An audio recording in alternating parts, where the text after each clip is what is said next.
பண்ணாரு இப்படி பண்ணாருன்னீங்க. ஆமா, அனைத்து கட்சி கூட்டத்துக்கு உங்களை கூப்பிட்டதா இல்லாட்டி தேர்தல் காண்டியா? கரெக்டா கேட்டீங்க. உண்மை எப்பவுமே நேர்மை நடக்கிற டாஸ்மாக் எதிரான அந்த கருத்து, ஆட்சிக்கு எதிரான கருத்து தான் டாஸ்மாக் அதாவது பேசல.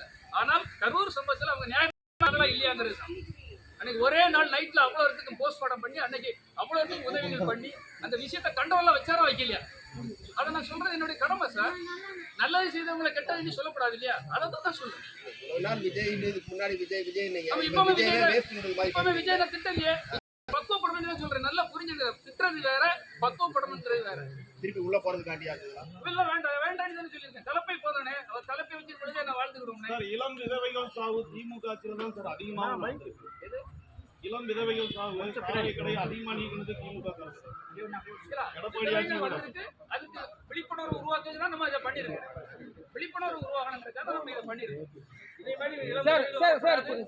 சில காலங்களுக்கு முன்னாடி எல்லாருமே விஜய்க்கு சப்போர்ட் பண்ணி விஜய்க்கு சப்போர்ட் பண்ணி பேசுனாங்க. இப்ப ஒவ்வொருத்தரா அவர் பண்ற தவறை சுட்டிக்காட்டி பேசுறாங்க. அது என்ன காரணமா இருக்கும்? ஏன்னா நீங்க கூடவே இருந்தீங்க. அவருக்கு ஏதாவது மெயினா இப்ப நீங்க ஆதரவுலாம் சொல்றீங்க, ஓகே, அவருக்கு என்ன அட்வைஸ் பண்ண போறீங்க? இப்ப நீங்களே விஜய் கூட இருக்குன்னு சொன்னீங்க, அப்புறம் வெளியே வந்துட்டீங்க. இன்னைக்கு மன்சூர் அலிகான் ஒரு பிரஸ் மீட் கொடுத்து இனிமே விஜய் வேஸ்ட், அவர் தரையில கால் வைக்கணும், பிளைட்லேயே சுற்றுறாருன்னு சொல்லிட்டாங்க. ஸோ அதை பத்தி உங்களுக்கு கருத்து? நான் குறைஞ்சு அவர் வேஸ்ட்னே சொல்லலை, நல்லா புரிஞ்சுருக்கேன். தவறானவங்க தீயவர்கள் கூட வரக்கூடாது, நல்லவர்கள் கூட இருந்து வழி நடத்தி அவர் சிஎம்மா ஆகினா கூட எனக்கு சந்தோஷம் தான். அவர் கூட இருந்தவங்கிற முறையில் எனக்கு மிகப்பெரிய பெருமை, சந்தோஷம் தான். ஆனால் பக்குவப்படணும், நல்லவர்களை கூட வைக்கணும், வல்லவர்களை கூட வைக்கணும், தமிழ்நாடு முழுக்க இருக்க திறமையாளர்களை கண்டுபிடித்து கூட வைக்கணும், நல்ல பயிற்சிகள் கொடுக்கணும். இந்த ரசிகர் கூட்டத்தை வச்சு அவங்க முன்ன மிரட்டுறது மாதிரி இல்லாமல் அவங்க அனைவருக்கும் நல்ல பயிற்சிகள் கொடுத்து அந்த இயக்கத்தை மிகப்பெரிய இயக்கமாக உருவாக்கணுங்கிறது தான் என்னுடைய வேண்டுகோள், தாழ்மையான அன்பான வேண்டுகோள்.